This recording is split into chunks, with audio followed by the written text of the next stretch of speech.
All right, here we go. So this last section, guys, is a bit of a standalone section, so it's not as critical, I guess. We're going to be identifying the difference between linear, quadratic, and then they're going to throw in one more called exponential model. How was it 20 minutes?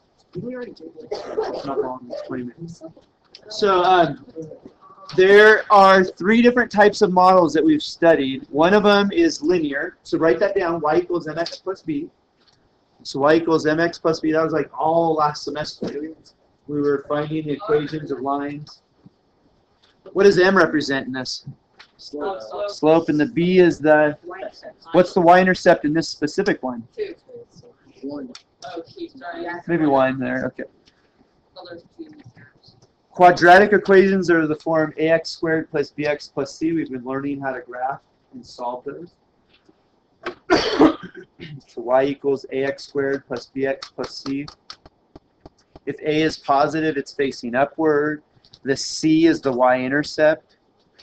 Negative b over 2a will tell me the x-coordinate of the vertex. And then setting this equal to 0 and solving either by factoring or the quadratic formula primarily. Those are the two primary methods. We can find the x-intercept. That's what we're putting together here. And then we throw in here exponential models, which look kind of like half of a parabola, but they're different in that the way in which they grow. So this is called a growth model. It's y equals a to the x power. We did talk briefly about these at the beginning of the semester in chapter 7. So we looked at these, but now the purpose of this lesson is to, if I give you a set of data, can you tell which model this would follow? And you always have the option of like starting just plotting the points and then drawing the curve, kind of looking at it. So you have to know at least what these curves look like. So those are the three models. Any questions on that? Oh, shoot. Dude. Yeah. You're giving her a Sharpie. Your voice sounds so rappy. So raspy. You want us to voice My it? PE coach is the one who made me cry.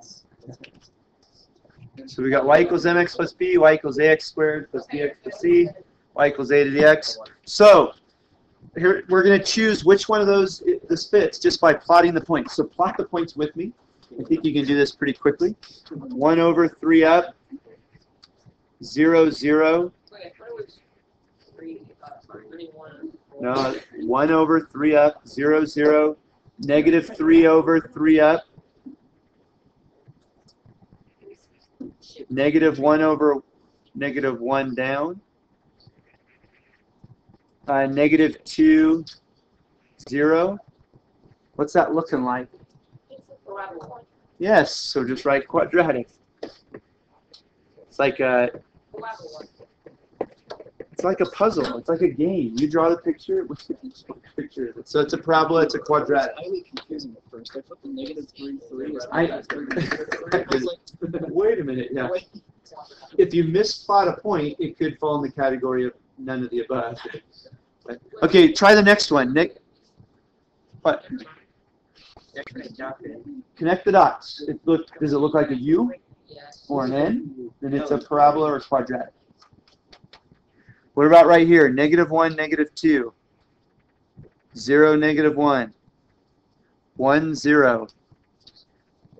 1, 2, 3, 2. Just plotting the points. We're just doing Connect the dots and then tell me what it is. Okay. Linear. Linear, yes. That's linear. Linear. I was about to say exponential. Okay, let's see what this one is. So 0, 2 is up here. Negative 1, 4 is up here. 1, 1 is here.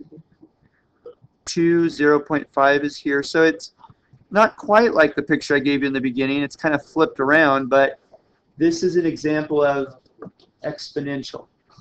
Okay, it's exponential. This is actually called exponential. It's decay.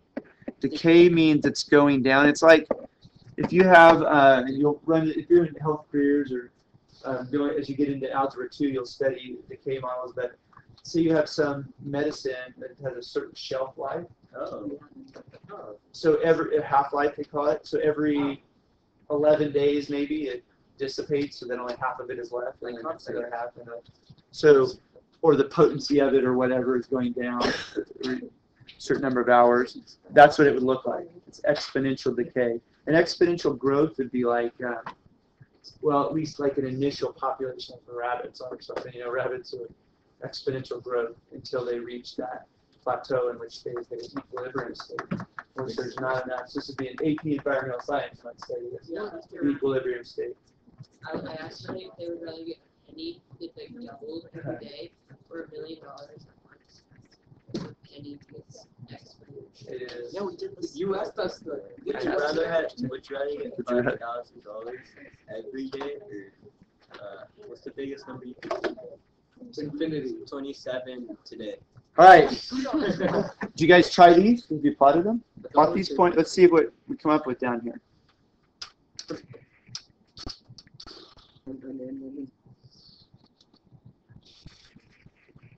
Biggest number I could do is 1,000. No, can you tell on that one? I'm not sure if I could tell. I can't really tell. I can't even tell without to do that expression. It does look like it could be exponential. It's definitely not linear. Here's why it's not linear. It's not going up by the same amount each time. It could be quadratic. I'm not sure if I could tell. You know? That's exponential. It's not linear. That's linear. Exponential would mean it's going up by, could be, let's see here. Oh boy. Oh, No. Exponential would mean it's going up by like a common ratio, like multiplying by 2 each time. So So no real numbers. maybe not. Quadratic would be. I think it's supposed to. If they put the other ones in, I think it's supposed to be quadratic, but that was my guess because none of the above I don't think was an option. But I don't know. We could say quadratic. But we don't know. Question mark. I remember doing this. I was like, oh, I'm not sure. But we could investigate further. I'm going to show you a way to investigate further next. But in terms of from the points, I don't know that I can tell. But quadratic, I would say, is a good guess. I would say that. What about this one? -2, 11. I'm not gonna smoke anything food. -1, 5. 0, 3. 1, 5. Will this be quadratic? Yeah, this is looking quadratic. Yeah, it looks like quadratic. Yeah, my thing on that first one is not enough information, at least to tell from the graph. Okay, so you're going to be asked to plot the points and then do the best you can to estimate which of those three you think it is. Dude, Ew. The next one here. What?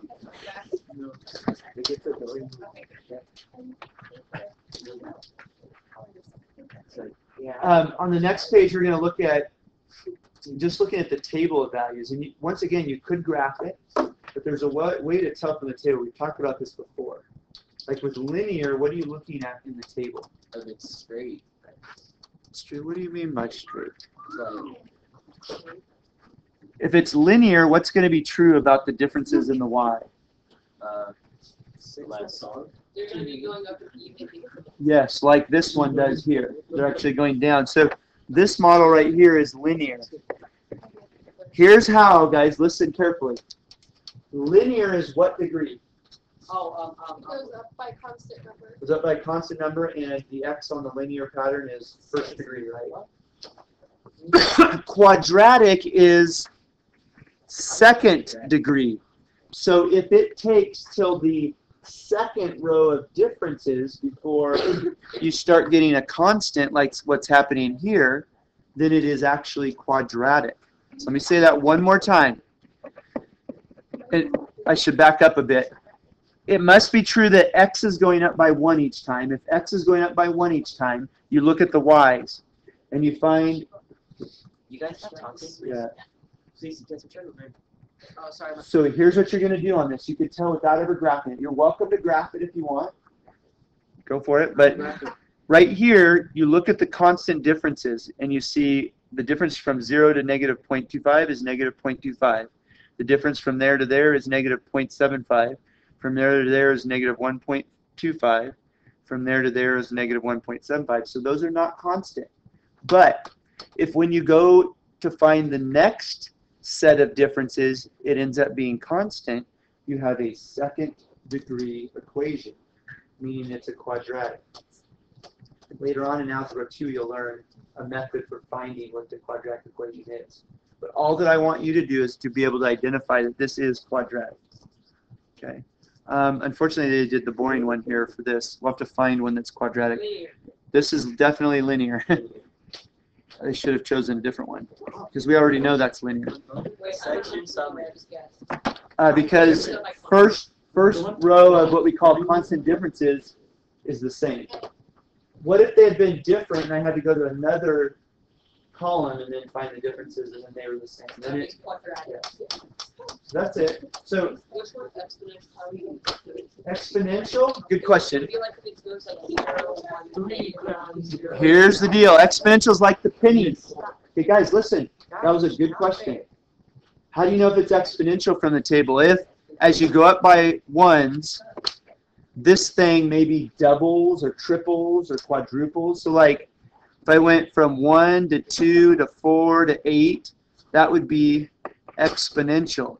So think about the pennies example that I gave you. If it's doubling each day, it's going up exponentially. Or if it's getting cut in half each day, or if it's tripling each time you go up.